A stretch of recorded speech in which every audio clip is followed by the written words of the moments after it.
Assalamualaikum, halo Tribuners, apa kabar semuanya? Baik lagi di Hati, Sehat Itu Indah. Nah Tribuners, hari ini kita akan membahas mengenai apa sih penyebab dan bagaimana cara penanganan dari usus buntu. Nah untuk membahas mengenai usus buntu ini, saya sudah bersama dengan Dr. Andi Siswandi, dokter spesialis bedah dari Rumah Sakit DKT. Halo dok. Halo dok. Waalaikumsalam dokter, suaranya nggak ada dok? Di mute ya dok ya?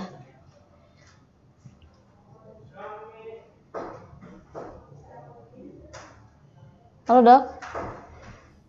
Halo, ada? Iya. Apa kabar Oke, dok? sorry. Baik. Iya. Assalamualaikum warahmatullahi wabarakatuh. Waalaikumsalam. Lagi di mana dok? Saya lagi operasi. Hah? Baru selesai operasi. Oh, baru selesai operasi. Saya kira ganggu Baru waktu selesai operasinya dok. Enggak, sudah selesai. Alhamdulillah sudah. Oh iya. Dokter ini selain praktek di Rumah Sakit DKT, praktek di mana lagi dok? Saya di Rumah Sakit Matar Medika, kemudian di Rumah Sakit Islam Ashifa Bandar Jaya. Sibuk ya Jadi dok 3 ya? rumah sakit. Ya, beginilah. Iya, terima kasih waktunya ya dok ya. Sama-sama. Dok, kita mau bahas Ya. sedikit soal usus buntu dok. Oke. Iya. Nah, usus buntu itu sebenarnya apa ya dok ya? Nah, jadi usus buntu atau kita sebut kalau bisa di kedokteran itu appendix atau umbai cacing. Nah, itu usus buntu. Nah, usus buntu itu atau appendicitis, usus buntu tuh appendix. Kalau misalkan peradangan namanya appendicitis. Nah, yang sering kita sebut usus buntu itu adalah appendicitis. Appendicitis atau disebut peradangan umbai cacing atau usus buntu. Ya, itu peradangan sehingga menyebabkan terjadinya nyeri yang hebat di perut kanan bawah. Karena apa? Kenapa di perut kanan bawah? Karena letak usus buntu atau letak umbai cacing atau letak appendix terdapat di perut sebelah kanan, yaitu perbatasan antara usus kecil ke usus besar atau disebut cecum. Nah, cecum itu daerah terdapatnya usus buntu atau appendix. Perbatasan antara usus kecil dan usus besar di sebelah kanan. Itu appendix. Nah, disebut appendicitis ya peradangan dari usus buntu itu sendiri. Itu jadi definisi appendicitis adalah peradangan pada appendix atau usus buntu. Itu. Iya. Apa sih dok yang menyebabkan orang usus buntu? Ada yang bilang dulu itu tuh katanya kebanyakan makan pedas, kurang minum air putih. Ya. Ya, jadi penyebabnya usus buntu atau appendix itu betul kata Mbak dulu cabai misalnya. Halo dok, agak keputus dok. Sorry, tadi ada telepon. Ya, misalkan contohnya jambu bijinya ketelan sehingga usus buntu. Cabai banyak makan cabai, biji cabainya ketelan usus buntu. Nah itu adalah paradigma yang salah. Ya. Nah yang benar adalah tersumbatnya lumen atau rongga dari usus buntu itu banyak disebabkan oleh satu fekolit. Fekolit itu artinya feses atau BAB yang keras. Nah, jadi seperti kayak misalkan sedotan ya. Nah, kemudian sedotan itu tersumbat. Nah, sehingga cairan yang harusnya keluar lewat si lubang usus buntu dia tersumbat, kejebak. Nah, misalkan ada lubang, tersumbatlah dia, nah kemudian dia terjadi peradangan yang hebat. Nah itu nyeri khas sekali untuk appendicitis. Jadi sebenarnya bukan karena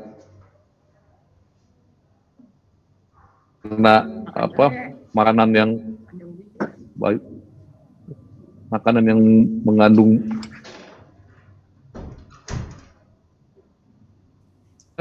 atau apapun ya, jadi bisa sebabkan karena fekolit atau feses yang keras, kemudian bisa juga karena cacing, ya cacingan, menyumbat lumen atau lubang dari usus buntu sehingga terjadinya peradangan, kemudian bisa juga karena tumor di daerah saikum atau di daerah usus buntu. Nah, itu tumor juga bisa. Jadi salah satunya itu, jadi bisa BAB yang keras atau fekolit, kemudian bisa cacing yang menyumbat lumen atau menyumbat rongga dari usus buntu, kemudian ada juga bisa tumor yang disebabkan di usus besar, misalkan tumornya nyumbat ke usus kecil, nyumbat ke usus buntu, itu juga bisa. Jadi bukan lagi ada yang ngomong biji-bijian jambu, ya itu salah.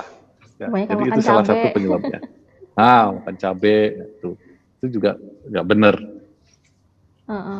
Iya. Nah dokternya tadi sempat ngomong ada cacing ya dok. Itu cacing gimana dok? Ya. Bisa masuk ke usus dok? Ya, cacingan kan banyak tuh pada anak-anak, misalkan pada dewasa juga cacingan bisa. Nah, cacingan itu kan di dalam usus, di dalam lumen usus. Nah, cacing itu bergerak terus, dia mencari lubang yang mencari rongga.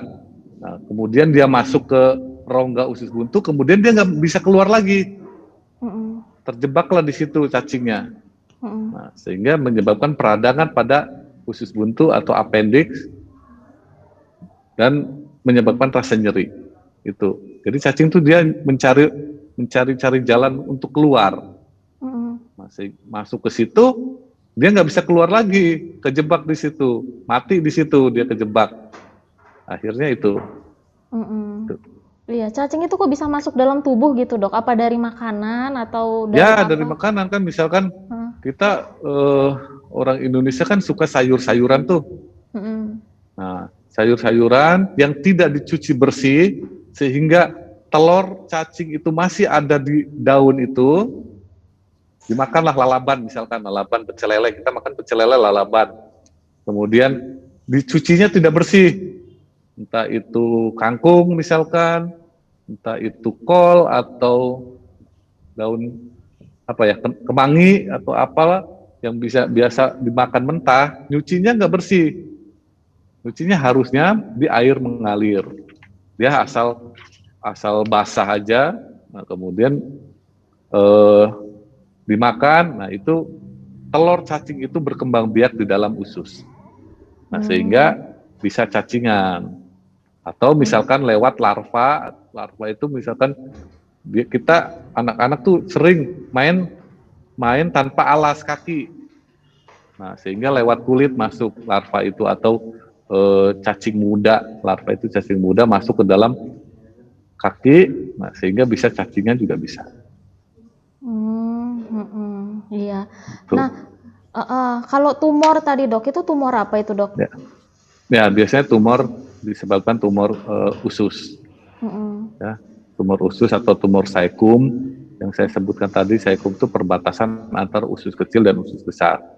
Nah, itu bisa juga di situ ada tumor, nah, sehingga menyumbat dari usus buntu. Pada awal-awal kejadian itu nyerinya persis seperti nyeri usus buntu. Itu belum ada teraba benjolan di perut kanan bawah. Nah, kalau sudah membesar tumornya, barulah ini adalah tumor di daerah usus buntu atau saikum. Itu juga bisa. Iya. Nah, gejala dari orang yang terkena usus buntu itu tuh gimana dok?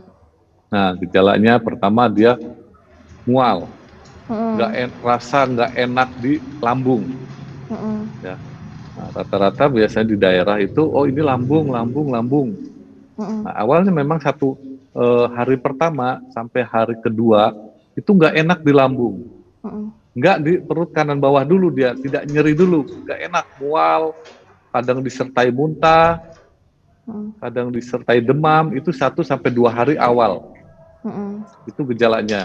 Nah, kemudian hari ketiga baru dia merasakan nyeri di perut kanan bawah. Ya. Jadi berpindahnya antara di lambung, di tengah, di daerah epigastrium atau di tengah-tengah perut, kemudian dia berpindah ke perut kanan bawah, itu kemungkinan adalah hari ketiga. Nah, karena peradangan hari ketiga sudah mulai menimbulkan rasa nyeri. Nah, itu biasa demam. Kemudian orang kita dikerok lah, minum antangin lah, minum promah dan sebagainya. Nggak sembuh-sembuh. Akhirnya hari keempat baru ke rumah sakit. Karena nyerinya sangat tidak bisa tertahan. Khas sekali nyeri perut kanan bawah. Misal contohnya, mungkin saudara-saudara atau teman-teman sekalian pernah mendengar, misalkan, oh coba ditekuk kakinya, nyeri enggak? Tuh, ya. Coba ditekan perutnya, nyeri enggak? Nah, itu ada beberapa pemeriksaan, misalkan obturator sign, ya, pessoa sign. Nah, itu salah satu pemeriksaan usus buntu. Dan usus buntu itu sangat khas sekali. Begitu masuk ke UGD, rumah sakit, dokter umum pun itu hampir 99% bisa mendiagnosis itu usus buntu. Karena khas sekali. Dia nyeri tekan di daerah perut kanan bawah atau daerah McBurney. Ya. Kemudian disertai mual, bisa muntah. Kalau misalkan peradangannya lama atau sudah pecah, disertai demam dan diare, itu juga bisa. Tapi yang khas sekali adalah nyeri perut di daerah kanan bawah. Itu khas sekali, itu gejalanya. Ya. Iya. Jadi gejalanya khas nyeri perut kanan bawah. Tuh. Iya. Oh, yang hari pertama, hari kedua itu dok, yang mungkin orang pikirnya itu mah gitu, ternyata bukan gitu. Nah, betul.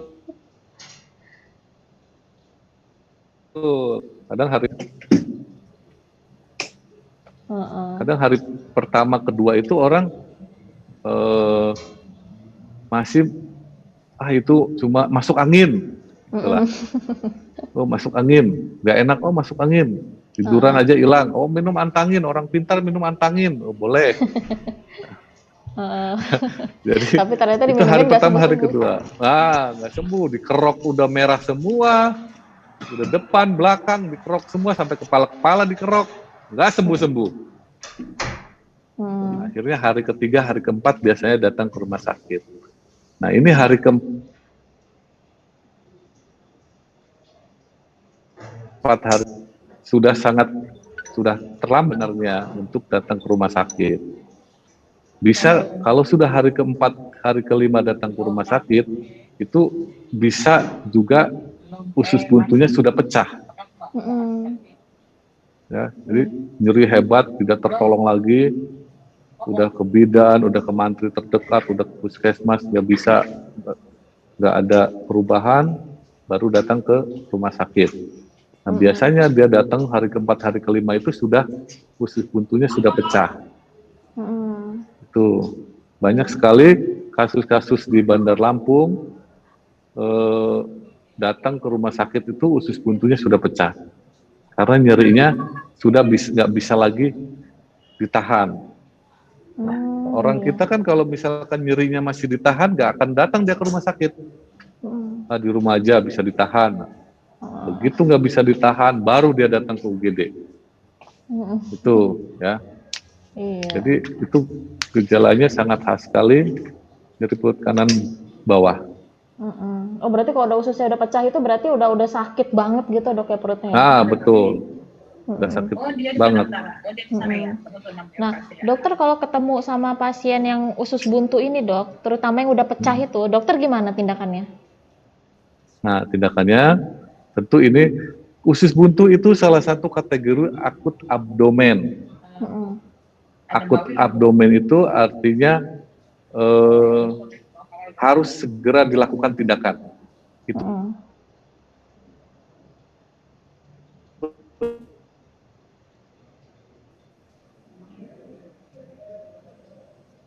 Ya, jadi kalau misalkan ini sudah pecah, tanda-tanda sudah pecah artinya tanda-tanda sudah usus buntu sudah pecah itu nyerinya sudah ke seluruh perut, bukan hanya lagi di usus buntu, karena sudah ada nanah atau abses di rongga abdomen atau rongga perut, sehingga nanah itu mengiritasi seluruh rongga perut.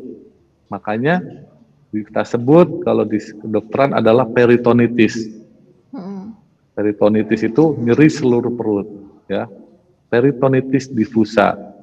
Nah, itu artinya sudah pecah usus buntunya.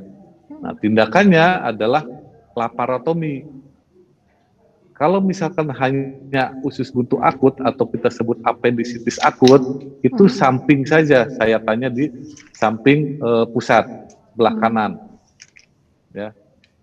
Nah, di situ di tengah-tengah antara pusat sama pusat sama daerah pinggang. Nah, tapi kalau misalkan udah pecah, itu sayatannya di tengah sampai di atas udel atau di atas pusat. Karena kenapa berbeda tindakannya? Tindakannya sama, memotong usus buntunya. Tapi akses operasinya yang berbeda, jalan operasinya yang berbeda. Nah, kalau akut artinya tidak ada pecah, tidak ada nanah, tidak ada abses, kita cukup simple appendektomi atau yang saya sebut tadi sayatan di samping kanan pusat atau udel. Tapi kalau sudah pecah, sudah ada nanah, artinya saya harus mencuci semua rongga usus, rongga abdomen, rongga perut yang terkontaminasi nanah itu. Tuh, jadi aksesnya atau lubang operasinya itu harus besar. Itu. Ya, jadi berbeda aksesnya, tapi tindakannya sama, memotong usus buntu. Tuh. Lama perawatan juga berbeda. Ya, lama perawatan kalau usus buntu biasa atau apendisitis akut 2 hari pasien bisa pulang. Tapi kalau misalkan sudah pecah, sudah ada nanah di dalam perut, itu kurang lebih 5-7 hari. Tuh. Dirawat karena ya, kita Dok? harus betul dirawatnya, karena kita harus mengontrol infeksinya. Tuh, jadi jangan anggap sepele nyeri perut itu, apapun jenisnya, nyeri perut, datang segera ke rumah sakit. Ya, itu nggak enak atau masuk angin atau apa, silakan datang saja ke rumah sakit. Nah, jangan diurut-urut ya perut nih. Biasanya orang Indonesia nih diurut-urut lah perutnya. Sana sini sana, itu sangat berbahaya, tidak boleh. Tidak boleh mengurut daerah perut atau daerah abdomen. Itu nggak boleh lah pokoknya intinya. Tuh ya. Jadi sakitnya apapun, datanglah ke rumah sakit. Iya. Nah, Dok, tadi kan dokter kan bilang kan yang akut itu kan dia setelah operasi boleh pulang ya? Ya, 2 hari boleh pulang. 2 hari boleh pulang. Itu setelah dia pulang harus ada yang nggak yang harus dia lakukan di rumah itu, Dok? Kan itu berarti dia masih masa pemulihan ya? Masa pemulihan untuk makanan, minuman tidak ada larangan. Silakan mau makan apa aja silakan. Nah, dulu kan orang-orang dulu banyak pantangan setelah operasi. Iya. Apalagi saya di daerah Rumah Sakit Islam Bandar Jaya kan daerah masih banyak masyarakat yang pengetahuannya belum maksimal artinya untuk pengetahuan soal kesehatan. Nah, itu pasti akan menanyakan, Dok, pantangannya apa? Ya, pasti begitu. Setiap pasien yang saya operasi, keluarga atau pasien menanyakan, Dok, pantangannya apa? Tidak ada pantangan untuk tindakan operasi usus buntu. Tidak ada pantangan. Silakan aja mau makan apa aja silakan, bebas. Ya, itu paradigma dulu. Paradigma zaman Belanda supaya orang kita gizinya buruk semua. Makanya banyak pantangan, cuma tempe, tahu, sayur bening. Nggak ada gizinya. Itu nggak ada gizinya. Gimana luka mau bagus, gizinya nggak ada, protein nggak ada, lemak nggak ada. Ya. Jadi tidak ada pantangan makanan setelah pasien pasca operasi usus buntu, tidak ada. Iya. Nah kalau pantangan dok, yang saya dengar itu dok, katanya kalau habis operasi itu nggak boleh makan telur. Ntar luka operasi kebuka lagi, terus katanya nanti Nah bau itu, bekas operasinya. Itu nah yang itu sering itu, saya dengar. nah itu zaman Belanda. Zaman Belanda begitu. Nggak Eh, boleh makan telur, nggak eh, boleh makan apa ikan. namanya ikan, ya nggak boleh ini, bohong itu ya, itu bohong. Kita ketahui telur adalah protein tinggi, ya, apalagi putih telurnya, ya, putih telurnya itu sangat bagus untuk penyembuhan luka. Ya. Jadi tidak ada pasien-pasien saya pasca operasi makan telur putihnya aja sebutir sehari itu 8 butir.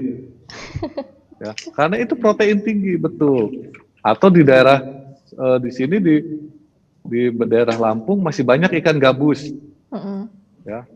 Apalagi musim hujan sekarang banyak jual ikan gabus. Itu juga protein tinggi, itu bagus. Ya, ikan laut apalagi bagus, protein semua tinggi semua untuk penyembuhan luka. Jadi nggak ada lagi takut kebuka, takut bau, itu bohong. Ya. Jadi tidak ada pembatasan makanan, tidak ada. Silakan mau makan apa aja, silakan monggo. Gitu. Iya. Nah dok, cara mencegah biar kita nggak kena usus buntu gimana dok? Nah, cara pencegahannya gampang. Yang pertama adalah makanan seimbang. Dulu kita dengar 4 sehat 5 sempurna, ya toh? Nah, itu dulu waktu kita kecil 4 sehat makan 4 sehat. Pelengkap kelima adalah susu. Nah, itu tidak ada lagi begitu. Tidak ada lagi istilah 4 sehat 5 sempurna, disempurnakan oleh susu. Itu tidak ada. Jadi sekarang adalah menu seimbang.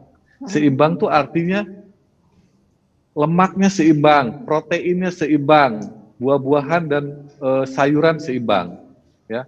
Karbohidratnya seimbang. Jadi tidak ada lagi 4 sehat 5 sempurna. Itu seimbang. Nah, itu makanan sehat.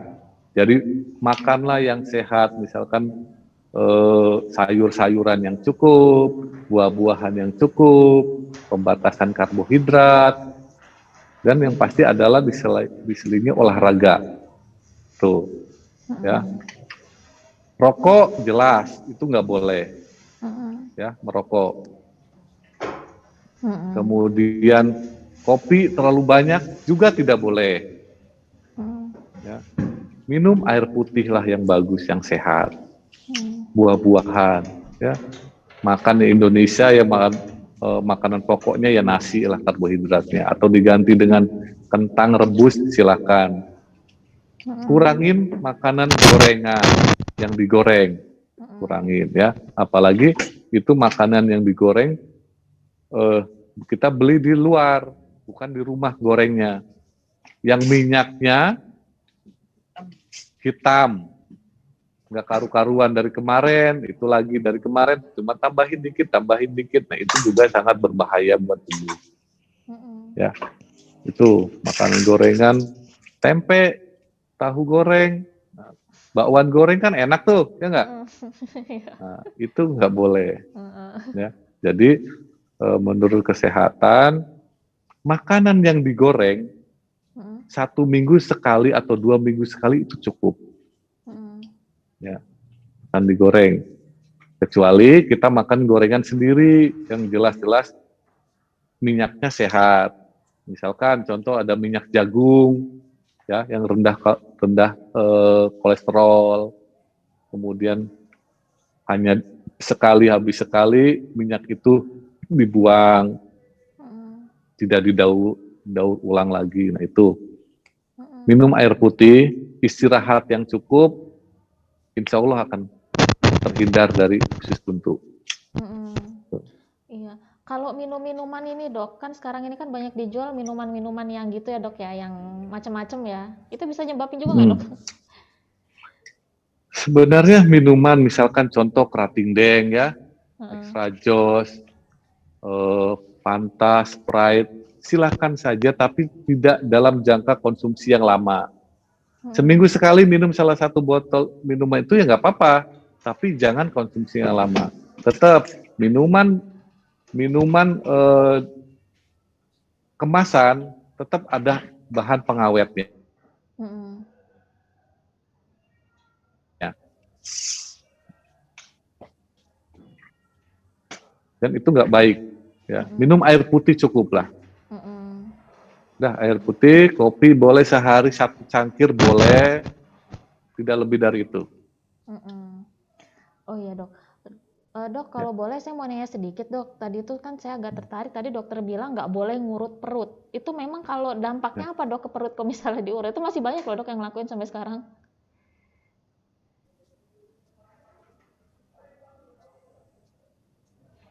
Gimana Mbak? Sorry ada masuk telepon. Iya, tadi agak keputus ya. Ya dok, saya tadi itu agak tertarik sama yang dokter bilang katanya nggak boleh ngurut perut. Nah itu kan masih banyak dilakuin ya dok sampai sekarang. Memang kalau kita ngurut perut itu dampaknya apa dok ke perut?